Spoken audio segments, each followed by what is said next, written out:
Hi welcome to മാറ്റ്കം. ഇന്നത്തെ video നമ്മൾ discuss ചെയ്യാനായിട്ട് പോകുന്നത് നാഷണൽ മീൻസ് കമ്പാരിറ്റീവ് സ്കോളർഷിപ്പ് എക്സാമിന് പ്രിപ്പയർ ചെയ്യുന്നവർക്കുള്ള last week tips and tricks ആണ്. ഇതിനകത്ത് ഒരിക്കലും ഞാൻ പുതിയ കോൺസെപ്റ്റുകൾ പഠിപ്പിക്കുക ഒന്നും ചെയ്യുന്നില്ല.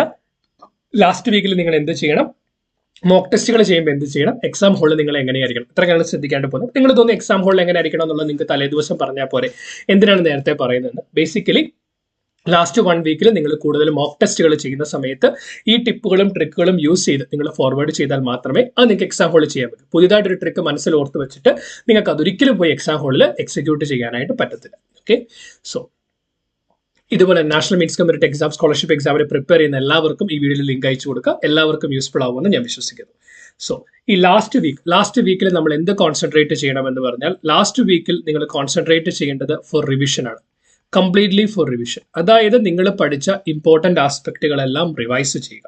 നിങ്ങൾ എന്തൊക്കെ പഠിച്ചിട്ടുണ്ടോ അതിനകത്തെല്ലാം റിവൈസ്. ഫോർ എക്സാമ്പിൾ, നിങ്ങളുടെ മാറ്റ് പേപ്പറിൽ നിന്നും സാറ്റ് പേപ്പറിൽ നിന്നും മാത്സ് പഠിച്ചിട്ടുണ്ടാവാം, മെന്റൽ എബിലിറ്റി പഠിച്ചിട്ടുണ്ടാവും, റീസണിങ് പഠിച്ചിട്ടുണ്ടാവും, പൊളിറ്റി, കോൺസ്റ്റിറ്റ്യൂഷൻ, അല്ലെങ്കിൽ സയൻസിനകത്ത് ഫിസിക്സ്, കെമിസ്ട്രി, മാത്സ്, ബയോളജി, ഈ പല ടോപ്പിക്കുകളിൽ പല കാര്യങ്ങളും പഠിച്ചിട്ടുണ്ടാവും. ആ പഠിച്ചിരിക്കുന്നതിനകത്തുള്ള ഇക്വേഷൻസ്, ഫോർ എക്സാമ്പിൾ മാത്സിലാണെങ്കിൽ അല്ലെങ്കിൽ ഫിസിക്സ് കെമിസ്ട്രിയിലാണെങ്കിൽ ഇക്വേഷൻസ്, അല്ലെങ്കിൽ ഇമ്പോർട്ടൻ്റ് ആയിട്ടുള്ള ഇമ്പോർട്ടൻറ്റ് കോൺസെപ്റ്റുകൾ, അതല്ലെങ്കിൽ ഹിസ്റ്ററിയിലാണെങ്കിൽ ഡേറ്റും അതുപോലെ എന്താണ് ഇയർ കാര്യങ്ങൾ, അല്ലെ പ്ലേസ് നെയിമുകൾ ഹിസ്റ്ററിയിൽ.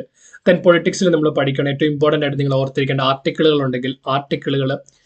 പിന്നെ സയൻസിനകത്ത് അതുകൊണ്ട് കോൺസെപ്റ്റുകൾ പഠിക്കുക. ഫോർ എക്സാമ്പിൾ അവോഗാഡ്രോ നമ്പർ എത്രയാണ്. അപ്പോൾ നിങ്ങൾ റിവൈസ് ചെയ്യുന്ന സമയത്ത് ഒരു കാര്യം ചെയ്യണം, നിങ്ങളൊരു വൈറ്റ് ഷീറ്റ് അല്ലെങ്കിൽ നിങ്ങളൊരു പീസ് ഓഫ് പേപ്പർ എടുത്തിട്ട് അതിനകത്ത് ഇമ്പോർട്ടൻ്റ് ആസ്പെക്റ്റുകൾ മാത്രം എഴുതി വെക്കുക. For example Avogadro number 6.022 into 10⁻23, അല്ലെങ്കിൽ the charge Q is equal to I into T. Okay, then salt സത്യാഗ്രഹം നടന്ന വർഷം 1930. ഓക്കെ, അല്ലെങ്കിൽ ഇന്ത്യൻ കോൺസ്റ്റിറ്റ്യൂഷൻ നിലവിൽ വന്ന വർഷം ഏത്, റിപ്പബ്ലിക് ആയ വർഷം. അപ്പൊ ഇങ്ങനത്തെ ഇമ്പോർട്ടൻ്റ് ആയിട്ടുള്ള ആസ്പെക്റ്റുകൾ, ഇയറുകൾ, ഡേറ്റുകളൊക്കെ ഓർത്ത് വെക്കുക. അല്ലെങ്കിൽ ഇക്വേഷൻസിനകത്ത് Y = mx + c, straight line equation ആണ്.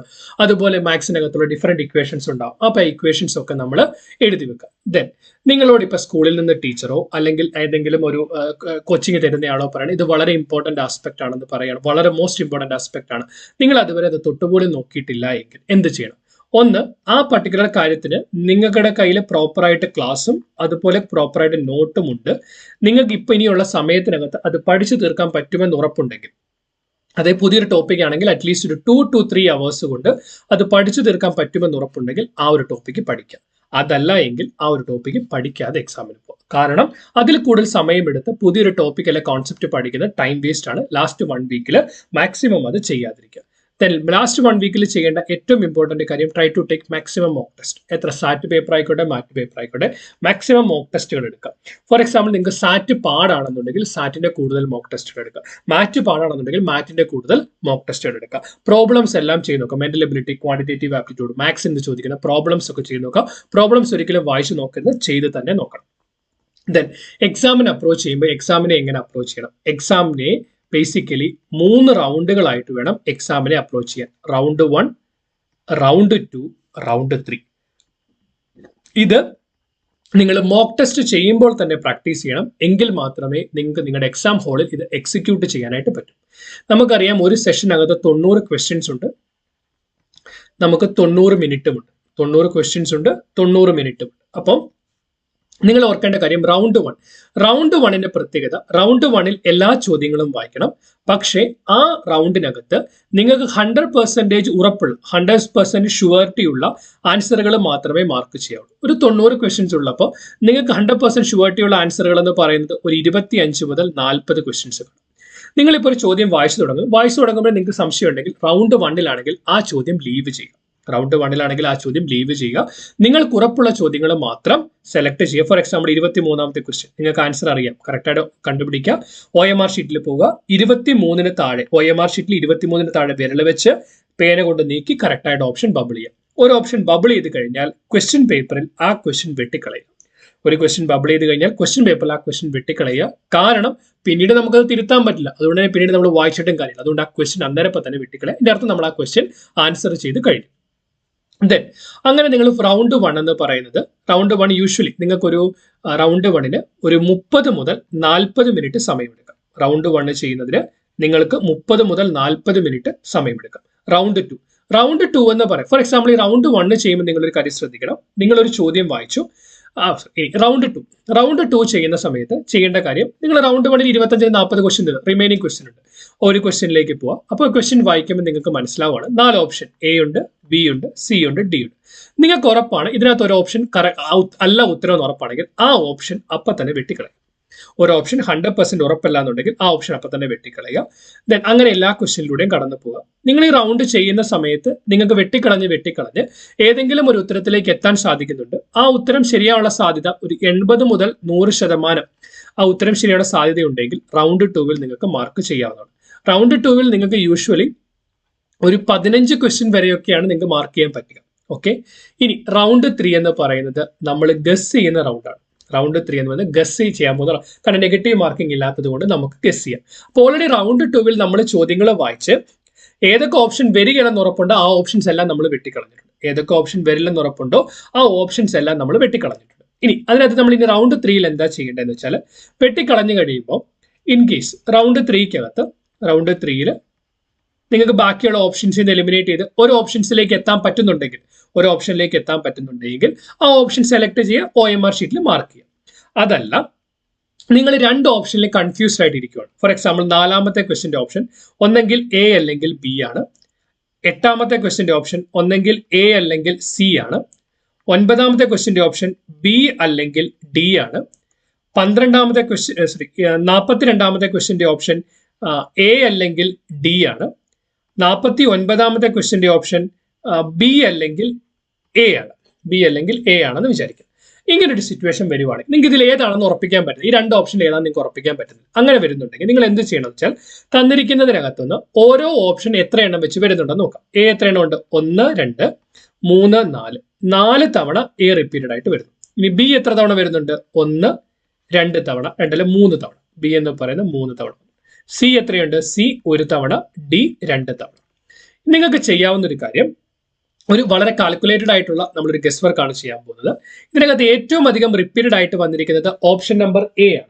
അപ്പൊ നിങ്ങൾക്ക് ചെയ്യാവുന്നത്, ഒന്നെങ്കിൽ എല്ലാ ക്വസ്റ്റിന്റെയും ഇങ്ങനെയുള്ള, ഫോർ എക്സാമ്പിൾ നമുക്ക് ഡൗട്ടിൽ വന്ന എല്ലാ ക്വസ്റ്റിന്റെയും ഓപ്ഷൻ ആയിട്ട് ഓപ്ഷൻ എ സെലക്ട് ചെയ്യാം. ഡൗട്ട് വന്ന ക്വസ്റ്റ്യൻസ് എല്ലാത്തിന്റെയും ഓപ്ഷൻ ആയിട്ട് ഓപ്ഷൻ എ സെലക്ട് ചെയ്യാം. അല്ലെങ്കിൽ ചെയ്യാവുന്ന ഒരു കാര്യം, ഡൗട്ട് വന്ന എല്ലാ ക്വസ്റ്റിന്റെയും ഇതിനകത്തും അങ്ങനെ നമ്മൾ എലിമിനേറ്റ് ചെയ്തെത്തിരിക്കുന്നതിനകത്ത് ഓപ്ഷൻസ് അത് എ ഉണ്ടെങ്കിൽ അതിലെല്ലാം ആൻസർ എ ആയിട്ട് സെലക്ട് ചെയ്യാം. ഓക്കെ, അതിനുശേഷം നെഗറ്റീവ് മാർക്കിംഗ് ഇല്ലാത്തത് കൊണ്ട് നമുക്ക് എ ഓപ്ഷൻ ആയിട്ട് വരാത്ത ബി അല്ലെ ഡി അല്ലെ, അപ്പൊ അതിനകത്ത് ഏതെങ്കിലും ഒരെണ്ണം ചൂസ് ചെയ്യുക. ഇങ്ങനെ ചെയ്ത് കഴിഞ്ഞാൽ ഒരു ഗുണം എന്ന് പറഞ്ഞാൽ, നിങ്ങൾ 5 ക്വസ്റ്റ്യൻ ആൻസർ ചെയ്താൽ അതിനകത്ത് 2 അല്ലെങ്കിൽ 3 എണ്ണം ശരിയാവാനായിട്ടുള്ള സാധ്യത വളരെ കൂടുതലാണ്. 5 എണ്ണം ചെയ്ത് കഴിഞ്ഞാൽ 2 അല്ലെങ്കിൽ 3 എണ്ണം ശരിയുടെ ചാൻസ് കൊടുക്കാം. അല്ല നിങ്ങൾ റാൻഡം ആയിട്ട് എ ഓർ ബി, അപ്പൊ ഞാൻ എ എടുത്തേക്കാം എന്ന് ചിന്തിക്കുന്നേക്കാൾ ഇങ്ങനെ എണ്ണി എടുത്തതിന് ശേഷം എടുക്കുവാണെങ്കിൽ വളരെ ക്ലിയർ ആയിട്ട് വരും. നിങ്ങൾക്ക് ഇത് റഫ് ഷീറ്റിന്റെ സൈഡിലേക്ക് അല്ലെങ്കിൽ റഫ് വർക്ക് ചെയ്യുന്ന സൈഡിലേക്ക് ഇങ്ങനെ എടുത്തെഴുതിയിട്ട് നിങ്ങൾ കൗണ്ട് ചെയ്തതിന് ശേഷം ഇത് ആൻസർ ചെയ്യാനായിട്ട് പറ്റുന്നതാണ്. ഓക്കെ, ക്ലിയർ ആണല്ലോ. ദെൻ ഇനി ഏറ്റവും പ്രധാനപ്പെട്ട കാര്യം, ക്വസ്റ്റ്യൻ പേപ്പർ വളരെ കെയർഫുൾ ആയിട്ട് വായിക്കണം. ചിലപ്പോൾ ക്വസ്റ്റ്യനകത്ത് ചില ട്രിക്കുകൾ കാണും, ഏതെങ്കിലും ഒരു കീവേഡുകൾ കാണും. അതൊന്നും നമ്മുടെ കയ്യിൽ നിന്ന് മിസ്സാവുന്നില്ലെന്ന് ഉറപ്പാക്കണം. എല്ലാ ചോദ്യങ്ങളും വളരെ കൃത്യമായിട്ട് പീസ്ഫുൾ ആയിട്ട് വായിച്ചു വേണം എക്സാമിന് ആൻസറിലേക്ക് എത്താനായിട്ട്. പിന്നെ നെഗറ്റീവ് മാർക്കിംഗ് ഇല്ലാത്തത് കൊണ്ട് ഉറപ്പായും 90 ക്വസ്റ്റ്യനും ഉറപ്പായും ആൻസർ ചെയ്തിരിക്കണം. എക്സാമിന് പോകുമ്പോൾ ശ്രദ്ധിക്കേണ്ട കാര്യം, നിങ്ങളുടെ കയ്യിൽ 2 പേനയുണ്ടെന്ന് ഉറപ്പാക്കുക. ഹോൾ ടിക്കറ്റ് നിങ്ങൾ കൃത്യമായിട്ട് എടുത്തു വെച്ചിട്ടുണ്ടെന്ന് ഉറപ്പാക്കുക. അതുപോലെ നിങ്ങൾ ശ്രദ്ധിക്കേണ്ട കാര്യം, നിങ്ങളുടെ കയ്യിൽ ഒരു water bottle, transparent water bottle വെള്ളം കൃത്യമായിട്ട് കരുതുക. ഇതൊക്കെ ആയിട്ട് വേണം എക്സാം ഹോളിൽ കയറാനായിട്ട്. പിന്നെ പ്രധാനമായിട്ട് ശ്രദ്ധിക്കേണ്ട കാര്യം, നിങ്ങളുടെ കയ്യിൽ 1-2 മിഠായി വെക്കുന്നതിൽ കുഴപ്പമില്ല. ഒരു രൂപയുടെ 2 രൂപയോ 1-2 മിഠായി വാങ്ങി കയ്യിൽ വെക്കാം. നിങ്ങൾക്ക് എക്സാം സമയത്ത് നിങ്ങൾ മടുക്കുവാണെങ്കിൽ നിങ്ങൾക്ക് ഒരു മിഠായി എടുത്ത് വായിലിടാൻ യാതൊരു പ്രശ്നമില്ല. പിന്നെ വേണമെങ്കിൽ നിങ്ങൾക്ക് നിങ്ങളുടെ കയ്യിൽ ഒരു ചോക്ലേറ്റ് വെക്കാം. എന്നിട്ട് മാറ്റിന്റെയും സാറ്റിന്റെയും എക്സാമിന്റെ ഇടയ്ക്കുള്ള ബ്രേക്കിന്റെ സമയത്ത് നിങ്ങൾക്ക് കഴിക്കാവുന്നതാണ്. അപ്പൊ ഇങ്ങനെയൊക്കെ എന്തെങ്കിലുമൊക്കെ ചെയ്യാവുന്നതാണ്. പിന്നെ മോക്ക് ടെസ്റ്റ് ചെയ്യുമ്പോൾ നിങ്ങൾ ഈ ഒരാഴ്ച കംപ്ലീറ്റ് ആയിട്ട് മോക്ക് ടെസ്റ്റുകൾ ചെയ്യാനായിട്ട് ശ്രമിക്കുക. മോക്ക് ടെസ്റ്റ് ചെയ്യുമ്പോൾ ഏറ്റവും ശ്രദ്ധിക്കേണ്ട കാര്യം, ഒരു ക്വസ്റ്റ്യൻ പേപ്പർ എടുത്തിരുന്നാൽ 1.5 മണിക്കൂർ കൊണ്ട് ആ ചോദ്യ പേപ്പർ തീരാതെ അവിടെ നിന്ന് എഴുന്നേക്കരുത്. അവിടെ നിങ്ങൾ വെള്ളമൊക്കെ ആയിട്ടിരിക്കുക, വെള്ളം വേണം വെള്ളം കുടിക്കുക. അതിനുശേഷം എത്ര മണിക്കൂറാണോ എക്സാമിന് തന്നിരിക്കുന്നത് ആ മുഴുവൻ ചോദ്യം 90 ക്വസ്റ്റിന് 90 മിനിറ്റ്. അപ്പൊ 90 മിനിറ്റ് കണ്ടിന്യൂസ് ആയിട്ട് ഫോണിനകത്ത് ടൈമർ വെച്ച് അല്ലെങ്കിൽ എങ്ങനെയും ടൈമർ വെച്ച് ടൈം കൃത്യമായിട്ട് നോക്കി വേണം ആൻസർ ചെയ്യാനായിട്ട്. അപ്പൊ ഈ മോക്ക് ടെസ്റ്റ് ചെയ്യുമ്പോൾ തന്നെ റൗണ്ട് 1, റൗണ്ട് 2, റൗണ്ട് 3 റൗണ്ടുകൾ കൃത്യമായിട്ട് ഫോളോ ചെയ്ത് ആൻസർ ചെയ്യാനായിട്ട് ശ്രമിക്കും. ഓക്കെ, എല്ലാവരും നന്നായി പ്രിപ്പയർ ചെയ്തിട്ടുണ്ടെന്ന് വിശ്വസിക്കുന്നു. ടീം മാറ്റ്കമിന്റെ ഭാഗത്തു നിന്നുള്ള എല്ലാ ആശംസകളും നേരുന്നു. നിങ്ങൾക്ക് എന്തെങ്കിലും കാര്യത്തിൽ ഡൗട്ട് ഉണ്ടെങ്കിൽ അത് നിങ്ങൾ കമന്റ് സെക്ഷനിൽ ചോദിക്കുക, അത് ഞാൻ ക്ലിയർ ചെയ്ത് പറയുന്നതോ. അതുപോലെ നിങ്ങൾക്ക് എല്ലാവർക്കും എല്ലാവിധ പ്രാർത്ഥനാശംസകളും. നന്നായി പ്രിപ്പയർ ചെയ്ത എല്ലാവർക്കും സ്കോളർഷിപ്പ് എക്സാം പാസ്സാവാനും സ്കോളർഷിപ്പ് കിട്ടട്ടെ എന്ന് ആശംസിക്കുന്നു. All the very best. Thanks for watching. By.